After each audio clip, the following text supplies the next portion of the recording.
Bonjour tout le monde. Est-ce que vous m'entendez bien? Ouais, on t'entend bien. Yes, Oui. merci William. Donc, gros TP aujourd'hui, on est rendu 11 avec Julien deux fois, puis moi. Parfait. Donc, salut tout le monde, bon vendredi. Aujourd'hui, on continue le P1.2 ABC. Donc, aujourd'hui, vous devriez avoir vu avec Mylène le restant des... On avait arrêté au point 3, donc on devrait voir la suite. Donc, pour aujourd'hui, il y a quelques vidéos qui peuvent vous aider advenant que je ne suis pas disponible ou du moins pour votre apprentissage, puis aussi pour la révision pour l'examen aussi, ça peut être intéressant. Donc, vous avez les modules 1, 2, 3, les ressources qu'on a faites la semaine passée, l'affichage et le suivi. Le suivi aussi, ça va être important aujourd'hui. Pour continuer sur le suivi, il y a une faute sur l'énoncé sur Moodle, pas le 9 août parce que le projet commence le 9 septembre ou le 30 septembre. En tout cas, du moins, ça ne sera pas très long. Le projet commence au mois de septembre. Donc, lorsque vous allez lire l'énoncé, puis vous allez voir, c'est ça, le 20 septembre. Donc, la visite de chantier ne peut pas être le 9 août. Donc, mettez le 9 octobre pour que ça vienne après septembre. Donc, ça revient à ça. Pour maintenant, pour ce qui est de l'énoncé, j'ai peut-être pas été claire la semaine passée. Vous devez attitrer donc le coût. Vous devez l'attitrer pour ce qui est des sous-traitants. Donc, lorsque vous allez avoir à mettre votre coût dans le tableau des ressources par rapport aux activités, vous devez mettre le prix pour les sous-traitants. Donc, là, comme là, vous pouvez me contredire si je me trompe, mais vous devriez avoir vu les types de ressources déjà, donc travail consommable et coût. Donc, vous allez voir pour ce qui est des sous-traitants, donc de bien attribuer, puis d'aller l'attribuer dans les activités. Donc, pour les sous-traitants, vous ne deviez pas y toucher pour le P1.1, mais pour le P1.2, excusez-moi, je vais y arriver, vous devez mettre le coût dans les activités qui sont liées aux sous-traitants. Donc, vous devez toucher aux sous-traitants pour celui-là. Ceci étant dit, oui, excusez, Est-ce Justin. qu'on fait dans le tableau des ressources, est-ce qu'on fait une ressource sous-traitant avec le type coût? Et là, à chaque sous-traitant, on va mettre le coût dans le tableau des ressources. En allant chercher l'activité, on va dans ressources, puis là, on met sous-traitant, puis on met le prix. Donc, juste pour être clair, lorsque vous allez aller dans tableau des ressources, excusez-moi, Troisième, à partir du... troisième, merci. Donc là, vous allez écrire, peu importe le sous-traitant, là, vous mettez le bon type ici. Puis lorsque vous allez aller dans l'activité par rapport à ce sous-traitant-là, On peut pas avoir un sous-traitant général. non, ça va être vraiment donc là que vous allez marquer le coût. Pour une raison que j'ignore, ça ne fonctionne pas là, parce qu'il a été mis en travail. Je ne l'ai pas changé en tout cas. Donc, c'est à cet endroit-là dans l'activité. Est-ce que c'est clair? Donc, Non, faut faire une ressource pour chaque sous-traitant. c'est ça. Effectivement. Donc, chaque sous-traitant que vous avez dans la feuille Excel que je n'ai pas ouvert parce que c'est dans l'annexe, c'est ça. Donc, dans l'annexe que vous avez utilisé pour le P1.1, il y avait un tableau Excel avec ABC sous-traitants faits généraux. À cet endroit-là, vous avez le nom du sous-traitant, donc Pavage Inc., me semble. Pavage Inc. est relié avec une activité avec un coût. Donc là, vous allez écrire dans troisième, tableau des ressources Pavage Inc. Puis là, vous faites ça pour tous les sous-traitants. N'oubliez pas, ça devrait déjà être fait, là. C'est un rappel. Donc, n'oubliez pas que vous pouvez faire copier-coller dans le Excel par rapport à ça. Là, vous le mettez ici en coût excusez-moi, c'est pas consommable, je me suis trompée, c'est coût parce que consommable, c'est des matériaux. Donc, dans coût, vous allez le marquer. Lorsque vous retournez dans le diagramme de Gantt, là, vous faites ça avec toutes les entreprises sous-traitantes, mais ça ne devrait pas être si long parce que vous pouvez utiliser copier-coller. Puis là, dans pavage, bon, là, peu importe, je vais prendre peinture. Là, vous allez marquer pavage Inc. Puis là, vous allez marquer, exemple, 500 $. Puis là, c'est à cet endroit-là que vous marquez le coût. Vous devez faire ça à toutes les activités. Puis, vous allez devoir faire la même affaire aussi avec vos activités, mais avec vos équipes. Donc, tout ça, c'est décrit dans le Excel. Ça, c'était le point 1. Si on retourne dans l'énoncé, ça ici. Donc, ce qu'on vient de dire, en fait, c'était le point 1 et 2. Par la suite, vous allez... Est-ce que c'est clair, Justin? Vous m'entendez? Ouais, c'est plus clair. Moi, je pensais qu'on pouvait faire un sous-traitant puis tout mettre dedans, mais... Non, c'est chaque sous-traitant parce que par la suite, exemple que tu utilises vraiment MS Project pour payer tes gens dans la vie. Après ça, à qui tu donnes tes sous, sur quel travail, est-ce que ça a été fait, est-ce que ça n'a pas été fait? Donc là, c'est vraiment attribué à chaque activité pour vraiment savoir les coûts, à qui, comment et tout. Donc, ceci étant dit, vous continuez. Là, vous devriez avoir vu toutes ces notions-là en classe. N'oubliez pas, très important, de faire des enregistrements de copies. Je vous conseille, à chaque fois que vous n'êtes pas sûr de quelque chose que vous allez faire, de faire un enregistrement de votre MS Project supplémentaire. C'est mieux d'avoir trop de copies, d'avoir plein d'enregistrements. Faites juste bien les nommer. Mais au moins, s'il arrive quoi que ce soit, vous pouvez toujours revenir dans l'ancienne version. Lorsque la roulette de la mort apparaît, c'est bien plate. Donc, vous avez vraiment juste à suivre les étapes. Puis, comme dit, il y a des vidéos qui vont vous montrer comment, sinon, je suis sûre qu'avec Mylène, vous l'avez bien vu. Donc, le formatage et la personnalisation de l'échéancier, autant que ça soit professionnel. Donc, c'est sûr, vous soyez fiers de ce que vous remettez, puis quelque chose que vous dites, OK, ça, je le remettrai à mon patron, puis je serai à l'aise avec ça. Donc, de le faire comme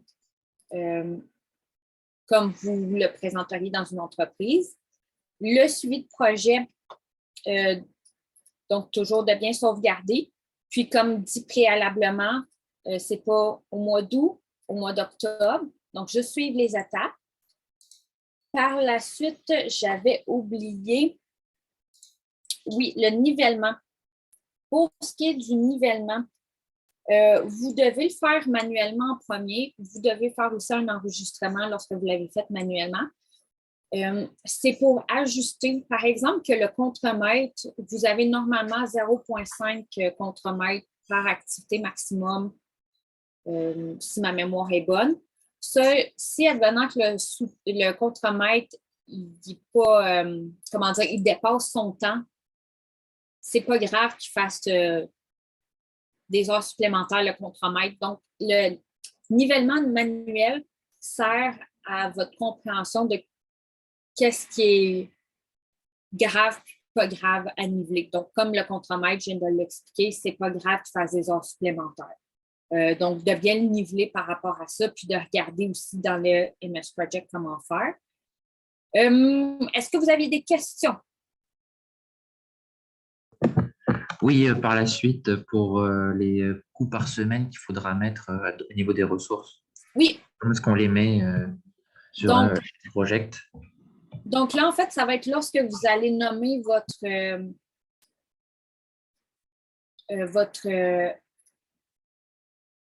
parler puis faire d'autres choses en même temps, ça va bien.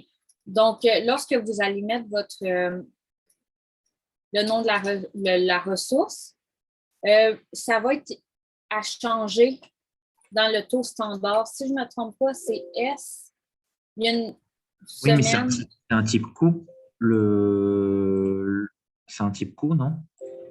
Comme type. En fait, il va falloir qu'il soit calculé par semaine. D'accord, donc on va le mettre en type travail, du coup. Okay.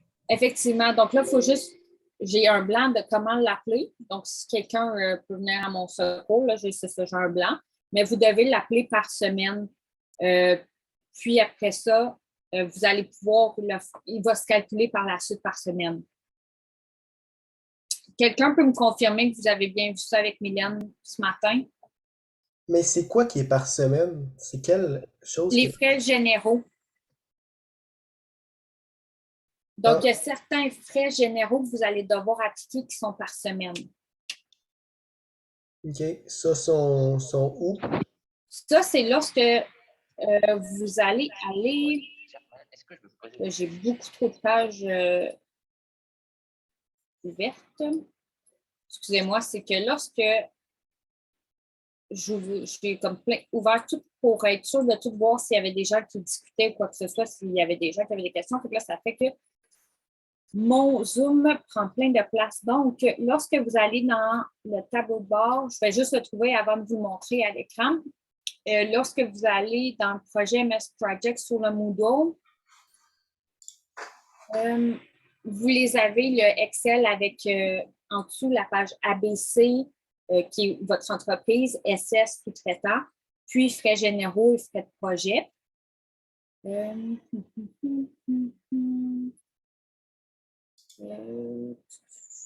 C'est quoi le bon celui-là? Vous l'aviez utilisé pour faire le P1.1. Ouais, c'est l'Excel qui s'appelle sommaire des coûts de la soumission. Merci. Là, je n'ai pas vu c'est qui avait parlé. Donc, merci à cette... C'est Isiaga. Pardon? C'est Isiaga. Isiaga, oui, on s'en avait parlé justement. Donc, c'est celui-là. Sommaire des coûts. École Jésus, c'est ça. Merci du rafraîchissement de mémoire. Donc, je vais vous le montrer.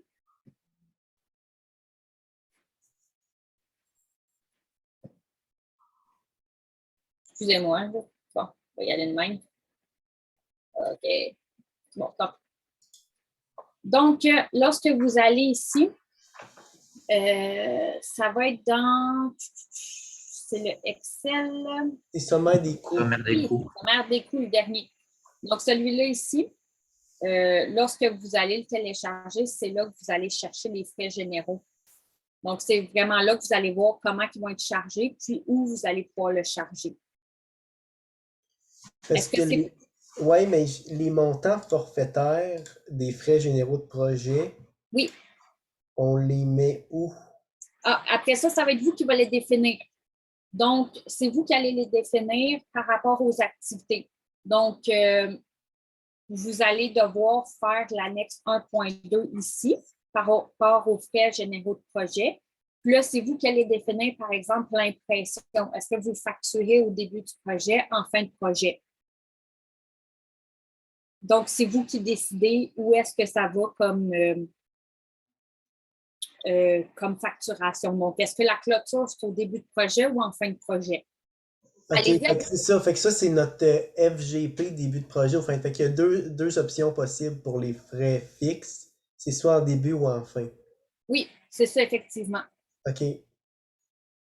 Donc, c'est à ce moment-là, c'est vous qui choisissez. Puis ça, allez-y avec votre logique. Là, c'est comme lorsque vous avez défini les successeurs pour les activités. Vous y allez avec votre logique, puis ça dépend aussi ça dépend des firmes aussi où est-ce que vous allez travailler. Est-ce qu'eux, ils ont un forfait de la photocopie? Ben, en tout cas, peu importe, là.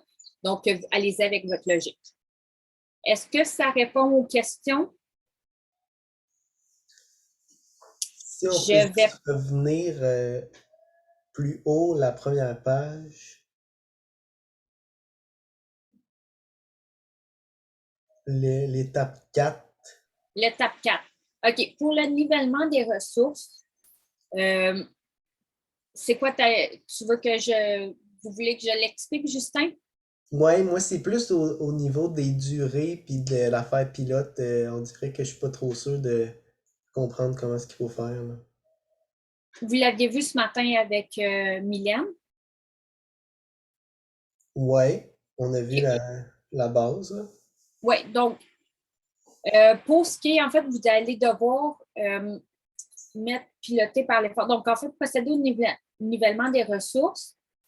Euh, donc, ça, ce que vous allez voir, en fait, ça, je vous conseille fortement, si ce n'est pas fait, d'aller De sortir regarder. les colonnes. Pardon? Ah, d'aller voir la vidéo. Oui, c'est ça. Allez voir la vidéo. Il va l'expliquer comment faire. Puis, lorsque vous allez aller sur votre MS Project, aussi dans votre tableau des ressources, ouf, voilà. Vous allez le voir aussi apparaître lorsque vous allez commencer à faire les étapes. Vous allez voir que, par exemple, votre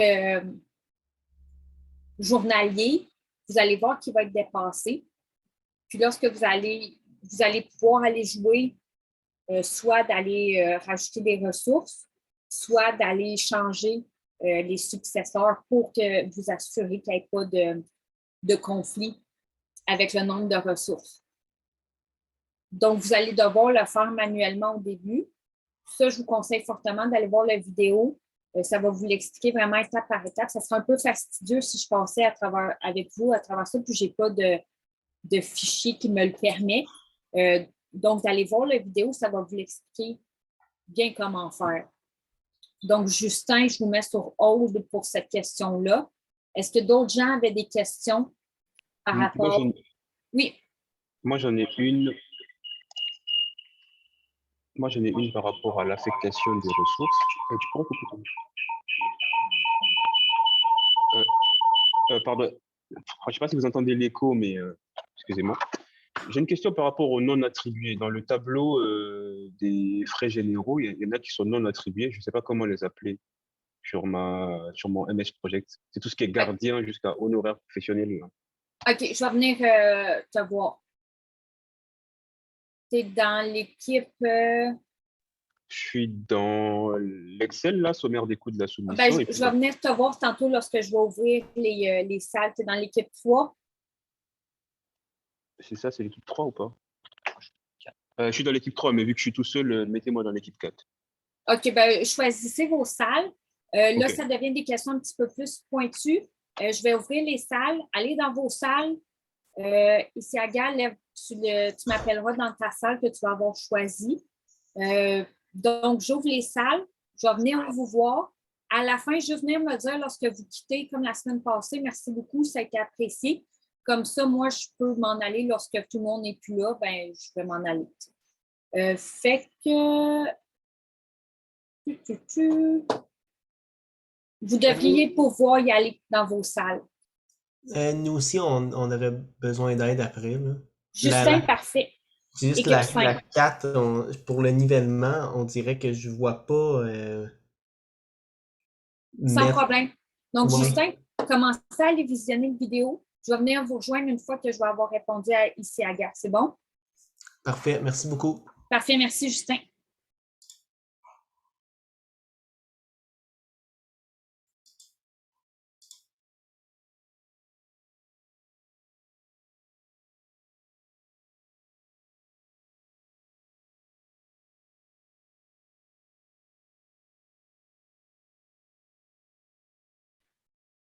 Les autres qui sont encore là, est-ce que c'est parce que vous avez quitté votre écran puis vous êtes allé faire un café?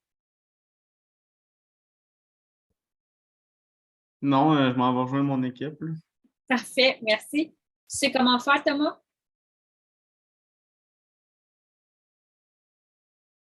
Non. Non? OK, parfait, sans problème. Lorsque tu vas dans... Là, c'est sûr que moi, j'ai la vision haute.